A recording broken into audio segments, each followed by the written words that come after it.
اعوذ باللہ من الشیطان الرجیم بسم اللہ الرحمن الرحیم۔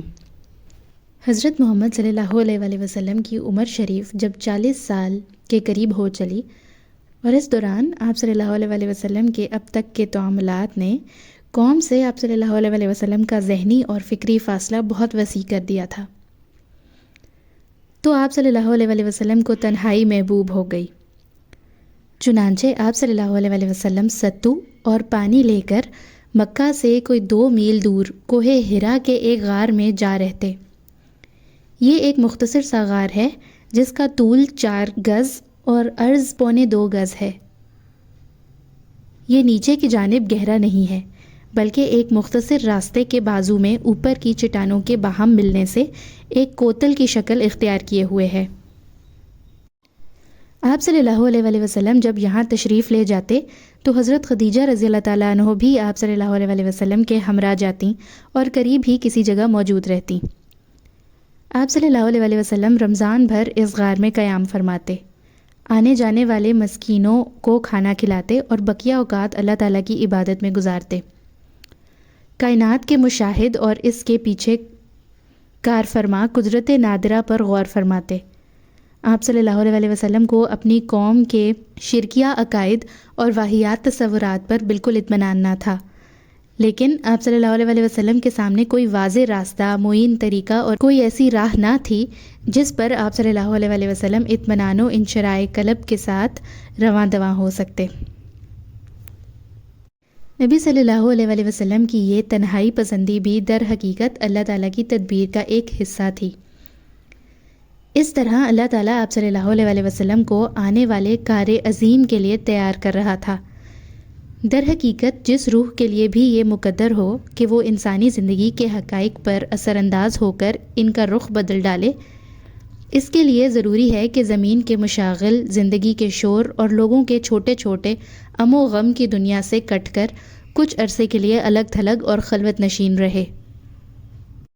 ٹھیک اسی سنت کے مطابق جب اللہ تعالیٰ نے محمد صلی اللہ علیہ وآلہ وسلم کو امانت کبریٰ کا بوجھ اٹھانے، روئے زمین کو بدلنے اور خط تاریخ کو موڑنے کے لیے تیار کرنا چاہا تو رسالت کی ذمہ داری عائد کرنے سے 3 سال پہلے آپ صلی اللہ علیہ وآلہ وسلم کے لیے خلوت نشینی مقدر کر دی۔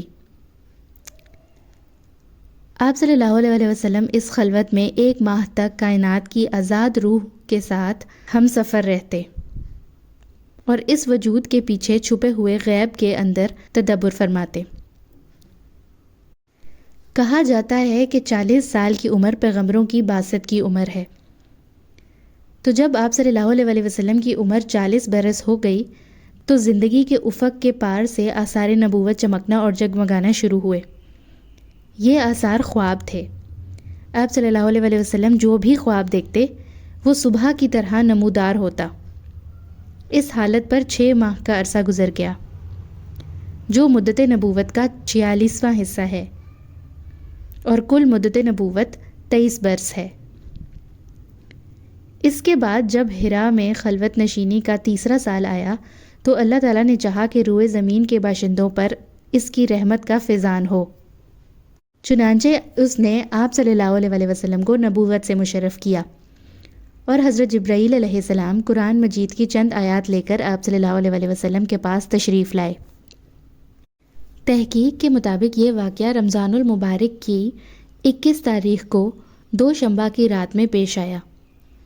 اس روز اگست کی 10 تاریخ تھی اور 610 عیسوی سال تھا۔ قمری حساب سے نبی صلی اللہ علیہ وآلہ وسلم کی عمر 40 سال 6 مہینے 12 دن اور شمسی حساب سے 39 سال 3 مہینے اور 22 دن تھی۔ حضرت عائشہ رضی اللہ تعالیٰ عنہ سے روایت ہے کہ رسول اللہ صلی اللہ علیہ وآلہ وسلم پر وحی کی ابتدا نیند میں اچھے خواب سے ہوئی۔ آپ صلی اللہ علیہ وآلہ وسلم جو بھی خواب دیکھتے تھے وہ سپیدہ صبح کی طرح نمودار ہوتا تھا۔ پھر آپ صلی اللہ علیہ وآلہ وسلم کو تنہائی محبوب ہو گئی، چنانچہ آپ صلی اللہ علیہ وآلہ وسلم غار ہرا میں خلوت اختیار فرماتے اور کئی رات گھر تشریف لائے بغیر مصروف عبادت رہتے۔ اس کے لیے آپ صلی اللہ علیہ وآلہ وسلم توشہ لے جاتے۔ پھر توشہ ختم ہونے پر حضرت خدیجہ رضی اللہ تعالیٰ عنہ کے پاس واپس آتے اور تقریباً اتنے ہی دنوں کے لیے پھر توشہ لے جاتے، یہاں تک کہ آپ صلی اللہ علیہ وسلم کے پاس حق آیا اور آپ صلی اللہ علیہ وسلم غار حرا میں تھے، یعنی آپ صلی اللہ علیہ وسلم کے پاس فرشتہ آیا اور اس نے کہا پڑھو۔ آپ صلی اللہ علیہ وسلم نے فرمایا میں پڑھا ہوا نہیں ہوں۔ آپ صلی اللہ علیہ وسلم فرماتے ہیں کہ اس پر اس نے مجھے پکڑ کر اس زور سے دبایا کہ میری قوت نچوڑ دی، پھر چھوڑ کر کہا پڑھو۔ میں نے کہا میں پڑھا ہوا نہیں ہوں۔ اس نے دوبارہ پکڑ کر دبوچا، پھر چھوڑ کر کہا پڑھو۔ میں نے پھر کہا میں پڑھا ہوا نہیں ہوں۔ اس نے تیسری بار پکڑ کر دبوچا اور پھر چھوڑ کر کہا پڑھو اپنے رب کے نام سے جس نے پیدا کیا، انسان کو لوتھڑے سے پیدا کیا۔ پڑھو اور تمہارا رب نہایت کریم ہے، جس نے قلم سے علم سکھایا اور انسان کو وہ چیزیں بتائیں جن کو وہ نہیں جانتا تھا۔ طبری کی ایک روایت میں ہے کہ رسول اللہ صلی اللہ علیہ وسلم نے وحی کی آمد کا تذکرہ کرتے ہوئے فرمایا اللہ کی مخلوق میں شاعر اور پاگل سے بڑھ کر میرے نزدیک کوئی قابل نفرت نہ تھا۔ میں شدت نفرت سے ان کی طرف دیکھنے کی تاب نہ رکھتا تھا۔ اب جو وحی آئی تو میں نے اپنے جی میں کہا کہ یہ نکارہ یعنی خود آپ صلی اللہ علیہ وسلم شاعر یا پاگل ہے، میرے بارے میں قریش ایسی بات کبھی نہ کہہ سکیں گے۔ میں پہاڑ کی چوٹی پر جا رہا ہوں، وہاں سے اپنے آپ کو نیچے لٹکا دوں گا اور اپنا خاتمہ کر لوں گا اور ہمیشہ کے لیے راحت پا جاؤں گا۔ آپ صلی اللہ علیہ وسلم فرماتے ہیں کہ میں یہی سوچ کر نکلا، جب بیچ پہاڑ پر پہنچا تو آسمان سے ایک آواز سنائی دی، اے محمد صلی اللہ علیہ وآلہ وسلم، تم اللہ کے رسول ہو اور میں جبریل ہوں۔ آپ صلی اللہ علیہ وسلم کہتے ہیں کہ میں نے آسمان کی طرف اپنا سر اٹھایا، دیکھا تو جبریل علیہ السلام ایک آدمی کی شکل میں افق کے اندر پاؤں جمائے ہوئے کھڑے ہیں اور کہہ رہے ہیں، اے محمد صلی اللہ علیہ وآلہ وسلم، تم اللہ کے رسول ہو اور میں جبریل ہوں۔ آپ صلی اللہ علیہ وسلم فرماتے ہیں کہ میں وہیں ٹھہر کر جبریل علیہ السلام کو دیکھنے لگا اور اس کام نے مجھے میرے ارادے سے غافل کر دیا۔ اب میں نہ آگے جا رہا تھا نہ پیچھے، البتہ اپنا چہرہ آسمان کے افق میں گھما رہا تھا اور اس کے جس گوشے پر بھی میری نظر پڑتی تھی جبریل اسی طرح دکھائی دیتے تھے۔ میں مسلسل کھڑا رہا، نہ آگے بڑھ رہا تھا نہ پیچھے، یہاں تک کہ خدیجہ رضی اللہ تعالیٰ عنہ نے میری تلاش میں اپنے قاصد بھیجے اور وہ مکہ تک جا کر پلٹ آئے، لیکن میں اپنی جگہ کھڑا رہا۔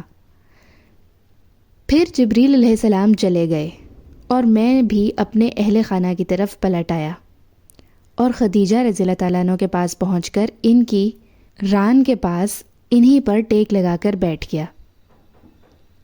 انہوں نے کہا، ابو القاسم آپ کہاں تھے؟ باخدا میں نے آپ صلی اللہ علیہ وسلم کی تلاش میں آدمی بھیجے اور وہ مکہ تک جا کر واپس آ گئے۔ اس کے جواب میں نے جو کچھ دیکھا تھا انہیں بتا دیا۔ بدن مبارک پر لرزہ اور کپکپی جاری تھی۔ آتے ہی حضرت خدیجہ رضی اللہ تعالیٰ عنہ سے فرمایا، مجھے چادر اڑا دو، مجھے چادر اڑا دو۔ انہوں نے چادر اڑا دی۔ جب کچھ دیر کے بعد وہ گھبراہٹ اور پریشانی دور ہوئی تو تمام واقعہ حضرت خدیجہ رضی اللہ تعالیٰ عنہ سے بیان کیا اور یہ کہا کہ یہ مجھے کیا ہو گیا ہے، مجھ کو اندیشہ ہوا ہے کہ میری جان نہ نکل جائے۔ وحی اور فرشتے کے انوار و تجلیات کا حضور صلی اللہ علیہ وسلم کی بشریت پر دفتن نزول ہوا، اس لیے وحی کی عظمت اور جلال سے آپ صلی اللہ علیہ وسلم کو یہ خیال ہوا کہ اگر وحی کی یہی شدت رہی تو عجب نہیں کہ میری بشریت وحی کے اس ثقل اور بوجھ کو نہ برداشت کر سکے یا بار نبوت سے مغلوب ہو کر فنا ہو جائے۔ چنانچہ اس آیت میں اسی ثقل کی طرف اشارہ ہے۔ سورہ مزمل میں ہے کہ اے محمد صلی اللہ علیہ وسلم، ہم تم پر ایک ثقیل اور گراں کلام نازل کریں گے۔ تو جب آپ صلی اللہ علیہ وسلم نے حضرت خدیجہ سے فرمایا کہ مجھ کو اپنی جان کا خطرہ ہے، تو حضرت خدیجہ رضی اللہ تعالیٰ عنہ نے یہ فرمایا، آپ صلی اللہ علیہ وسلم کو بشارت ہو، آپ صلی اللہ علیہ وسلم ہرگز نہ ڈریے، خدا کی قسم اللہ آپ صلی اللہ علیہ وسلم کو کبھی رسوا نہ کرے گا۔ آپ تو صلح رحمی کرتے ہیں، آپ کی صلح رحمی بالکل محقق ہے، ہمیشہ آپ سچ بولتے ہیں، لوگوں کے بوجھ کو اٹھاتے ہیں، یعنی دوسروں کے قرضے اپنے سر رکھتے ہیں اور ناداروں کی خبرگیری فرماتے ہیں، امین ہیں، لوگوں کی امانتیں ادا کرتے ہیں، مہمانوں کی ضیافت کا حق ادا کرتے ہیں، حق بجانب امور میں آپ ہمیشہ امین اور مددگار رہتے ہیں اور کبھی کسی فاحشہ کے پاس بھی نہیں بھٹکتے۔ لہٰذا حضرت خدیجہ رضی اللہ تعالیٰ عنہ نے آپ صلی اللہ علیہ وسلم کو تسلی دی اور کہا کہ قسم ہے اس ذات پاک کی جس کے قبضے میں خدیجہ کی جان ہے، میں قوی امید رکھتی ہوں کہ آپ صلی اللہ علیہ وسلم ہی اس امت کے نبی ہوں گے۔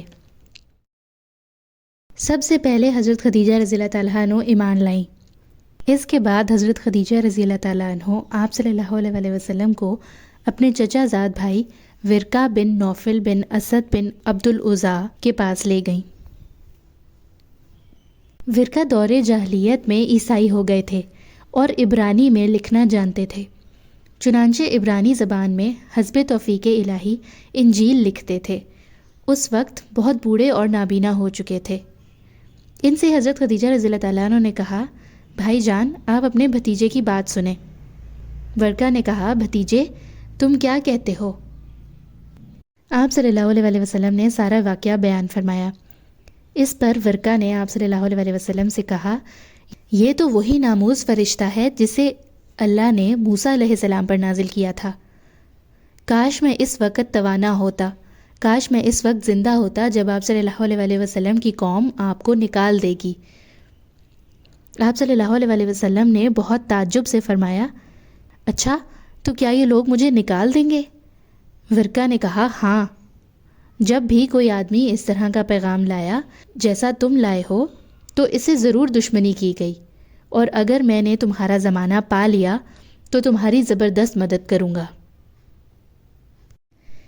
ورقہ نے جب آپ صلی اللہ علیہ وسلم کا کلام سنا تو سنتے ہی حق کا یقین آ گیا کہ جو کچھ آپ صلی اللہ علیہ وسلم فرماتے ہیں وہ بالکل حق ہے، اور ورقہ نے اس حق کا اعتراف کیا اور اس کو تسلیم کیا۔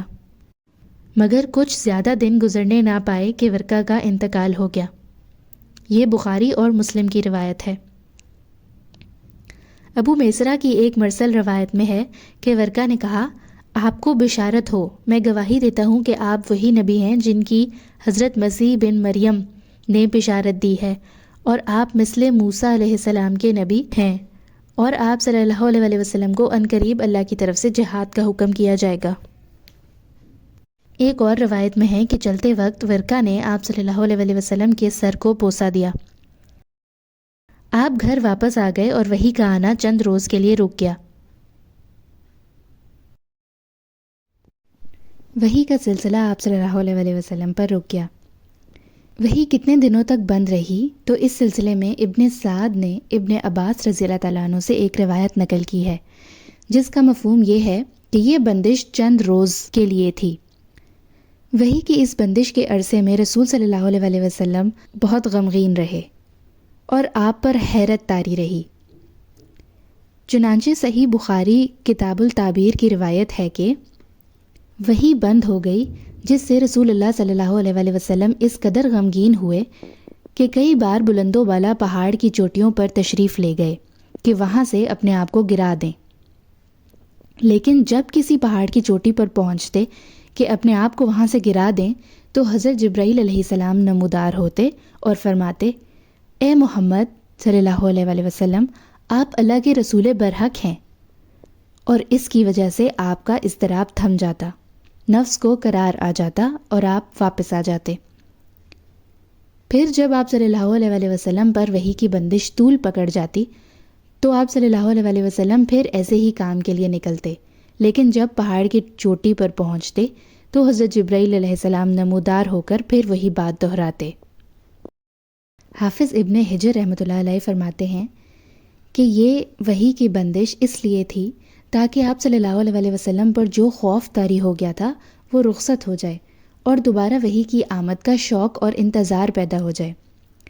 چنانچہ جب حیرت کے سائے سکڑ گئے، حقیقت کے نقوش پختہ ہو گئے اور نبی صلی اللہ علیہ وآلہ وسلم کو یقینی طور پر معلوم ہو گیا کہ آپ خدا کے نبی ہو چکے ہیں، اور آپ صلی اللہ علیہ وآلہ وسلم کے پاس جو شخص آیا تھا وہ وحی کا سفیر اور آسمانی خبر کا ناقل ہے، یعنی فرشتہ ہے، اور اس طرح وحی کے لیے آپ صلی اللہ علیہ وآلہ وسلم کا شوق اور انتظار اس بات کا ضامن ہو گیا کہ آئندہ وحی کی آمد پر آپ صلی اللہ علیہ وآلہ وسلم ثابت قدم رہیں گے اور اس بوجھ کو اٹھا لیں گے۔ تو حضرت جبرائیل علیہ السلام دوبارہ تشریف لائے۔ صحیح بخاری میں حضرت جابر بن عبداللہ رضی اللہ تعالیٰ عنہ سے مروی ہے کہ انہوں نے رسول اللہ صلی اللہ علیہ وآلہ وسلم کی زبانی بندش وحی کا واقعہ سنا۔ آپ صلی اللہ علیہ وآلہ وسلم فرما رہے تھے، میں چلا جا رہا تھا کہ مجھے اچانک آسمان سے ایک آواز سنائی دی۔ میں نے آسمان کی طرف نگاہ اٹھائی تو کیا دیکھتا ہوں کہ وہی فرشتہ جو میرے پاس حرا میں آیا تھا آسمان و زمین کے درمیان ایک کرسی پر بیٹھا ہے۔ میں اس سے خوف زدہ ہو کر زمین کی طرف جا جھکا۔ پھر میں نے اپنے اہل خانہ کے پاس آ کر کہا، مجھے چادر اڑا دو، مجھے چادر اڑا دو۔ انہوں نے مجھے چادر اڑا دی۔ اس کے بعد اللہ تعالیٰ نے یا ایھا المدثر سے لے کر والرجز فہجر تک نازل فرمائی۔ پھر نزول وحی میں گرمی آ گئی اور آیتیں نازل ہونے لگیں۔